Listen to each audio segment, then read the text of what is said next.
సంవత్సరాల పాటు తన నమ్ముకున్న పంట మీద లాభం వచ్చినా రాకపోయినా మళ్ళీ మళ్ళీ పంట పండించాలన్న ఆశతో తన వేసిన ప్రతి విత్తనంలో తన జీవితాన్ని వెతుక్కుంటూ ఉంటాడు. అలాంటి రైతు మనం ఒకటెలా అవుతాం సార్? అంటే ఏమంటారు సార్? ఇప్పుడు మమ్మల్ని పంచులు కట్టుకుని పొలాల్లో దిగి వ్యవసాయం చేయమంటారా?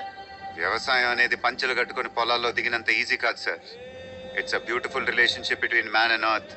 సైంటిస్టులు కూడా అర్థం కాని సైన్స్ సార్ ఇది. దాన్ని అర్థం చేసుకునేది రైతు ఒక్కడే. అలాంటి రైతు ఆత్మహత్య చేసుకోవడం కూడా మనకు పట్టట్లేదు. అది రోజు పేపర్లో ఒక మామూలు న్యూస్ అయిపోయింది.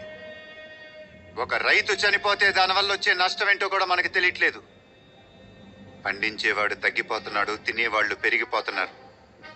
అందుకే మార్కెట్లో ధరలతో పాటు కల్తీ కూడా పెరిగిపోతుంది. ఇదిలాగే ఉంటే రేపు మీరు సంపాదించి మీ పిల్లలకి ఇచ్చే ఆస్తి, వాళ్ళ హాస్పిటల్ ఖర్చులు కూడా సరిపోవు.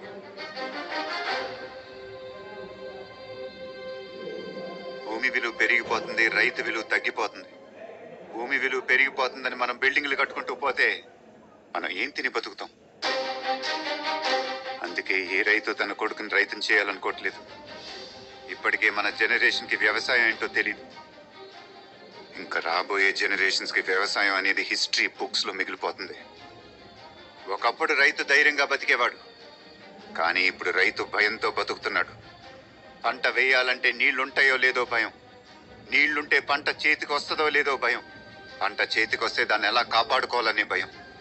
అదే భయంతో తను అనుకున్న ధర వచ్చినా రాకపోయినా వచ్చిన ధరకే తన పంట